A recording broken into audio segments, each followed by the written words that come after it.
Good morning, students. Myself Yashika, your political science teacher. Welcome to all of you in our political science class of +1. As you know, beta, we have already completed our third chapter of +1 class equality, and today we are going to discuss the question answer means NCERT solution of this chapter. So, question number 1. Some people argue that inequality is natural. तो कुछ लोगों का मानना है कि जो inequality है वो नेचुरल है, while other maintain that it is equality. But कुछ लोग कहते हैं कि नहीं, इक्वालिटी नेचुरल है. Which is natural and the inequality which we notice around us are created by society.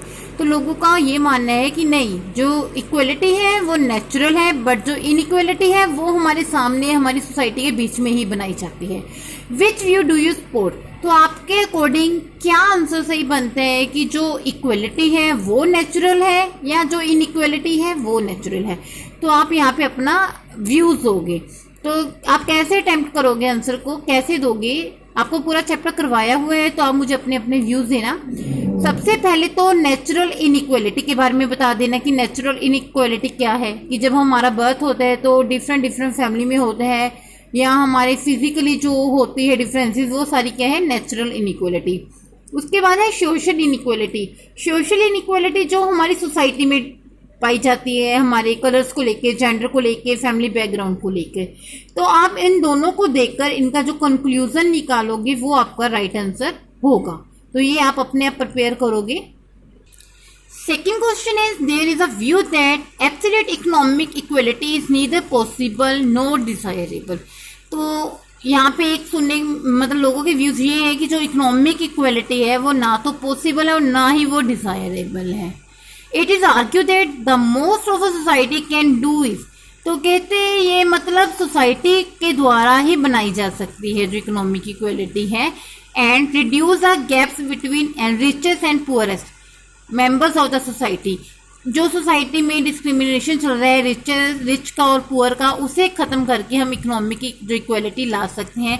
आपके अकॉर्डिंग क्या सही है आंसर है? क्या आप एग्री हो कि जो इकोनॉमिक इक्वलिटी है ना ही तो वो हमेशा के लिए पॉसिबल है, ना ही वो हमारी इच्छा से होती है, वो सोसाइटी में बनाई जाती है और सोसाइटी के द्वारा ही उसे खत्म किया जा सकता है. So do you agree? Give me your views. Question number 3. Match the following concept. यहाँ पे कुछ कंसेप्ट दिए गए हैं, आपको उनको प्रॉपर आंसर देख के मैच करना है. सबसे पहले तो अफर्मेटिव एक्शन है, इक्वलिटी ऑफ अपॉर्चुनिटीज है, एंड इक्वल राइट है.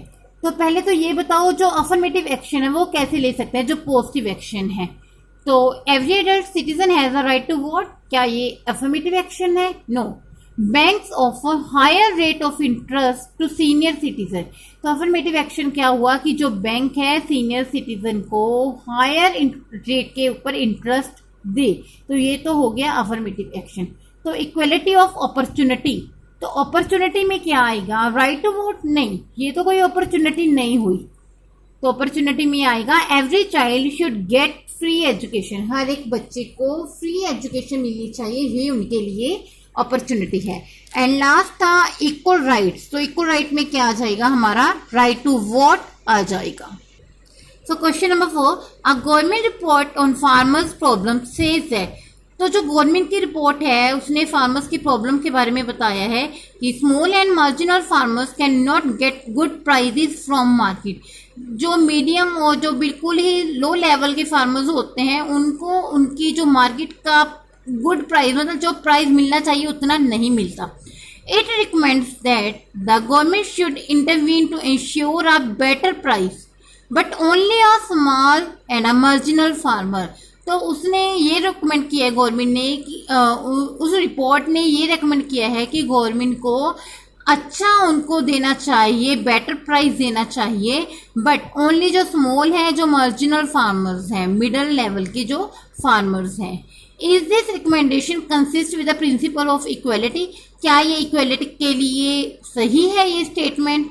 Of course yes.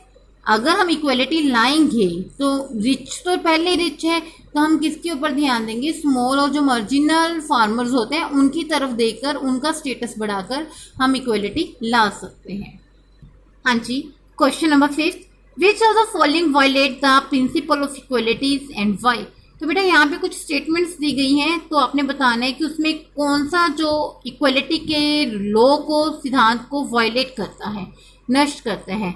Every child in the class will read the text of play by turn. तो कहते हैं क्लास में हर एक बच्चे को बाय टर्न, उसकी टर्न के अकॉर्डिंग वो जो प्ले है, चैप्टर है, उसे रीड करते हैं। तो ये तो इक्वलिटी है ना, मैं बाय टर्न वो चाह रहे हैं, ठीक है जी। The government of Canada encouraged white European to migrate to Canada from the end of the Second World War। तो जो गवर्नमेंट थी, कनाडा की गवर्नमेंट थी, उन्होंने ओनली वाइट यूरोपियन को ही एनकरेज किया था सेकेंड वर्ल्ड वॉर तक, 1960 तक, ठीक है। End of the second world war till 1960 तक उन्होंने कहा था कि जो वाइट यूरोपियन है वही कनाडा आ सकते हैं, अदरवाइज कोई नहीं आ सकता। There is a separate railway reservation counter for the senior citizen। तो यहाँ पे क्या है, सेपरेट रेलवे रिजर्वेशन होने चाहिए सीनियर सिटीजन के लिए, बट यहाँ पे भी देखो तो इक्वलिटी नहीं बनती। Access to some forest area reserve for certain tribal communities. तो यहाँ पे क्या है कि जो कम्युनिटीज के लिए फॉरेस्ट एरिया रिजर्व करने की बात की जाती है, तो जो बी सी डी है वो तीनों ही वायलेट करते हैं प्रिंसिपल ऑफ इक्वलिटी को।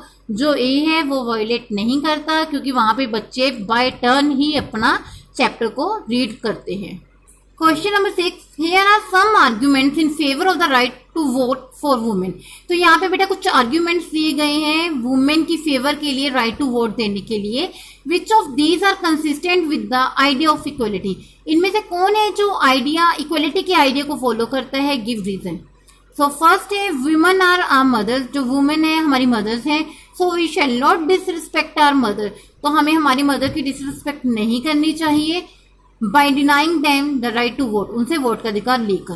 तो ये तो कोई बात नहीं ना कि मदर है तो उनको राइट टू वोट ही ना दो, ये तो हो ही नहीं सकता। Second one, decision of the government affect women as well as man. तो कहते हैं जो गवर्नमेंट के डिसीजन है वो मैन को भी अफेक्ट करते हैं, वुमेन को भी करते हैं। Therefore, they also should have a say in choosing their rulers। फिर भी उनको बोला जाता है कि वो अपने रूलर्स को चूज करें। Not granting women the right to vote will cause disharmony in the family। कहते वुमेन को जो राइट टू वोट ना देना ये उसकी फैमिली की डिसहार्मोनी का कारण है, मतलब उनकी फैमिली में उनकी रिस्पेक्ट नहीं है तो उनको राइट टू वोट देने का कोई हक नहीं है। हाँ जी, तो वो last one is women constitute half of the humanity. जो वुमेन है वो हमारी मानवता का आधा हिस्सा है। You can not subjugate them, आप उनको अधीन नहीं बना सकते लॉन्ग टाइम के लिए उनसे राइट टू वोट लेके। तो जो बेटा ए एंड बी है वो आइडिया ऑफ इक्वलिटी पे जाता है कि हमें उनसे राइट टू वोट नहीं लेना चाहिए, कि वो हमारी मदर्स हैं तो उनको वोट का अधिकार नहीं मिलना चाहिए, ये तो गलत बात है ना। तो जो डी है तो हमारी जो मानवता का आधा हिस्सा है वुमेन, उसके बिना तो जो लाइफ है चल ही नहीं सकती। तो इट मीन्स ए और D R the consistent with the idea of equality, दोनों ही इक्वलिटी को प्रेफर करते हैं, बट जो बी एंड सी है वो दोनों इनइक्वलिटी को प्रेफर करते हैं। एक बार बेटा ये मैंने आपको समझा दिया है। I hope you all are understand this question, and if you any doubt please discuss me in live class. Thank you and have a nice day.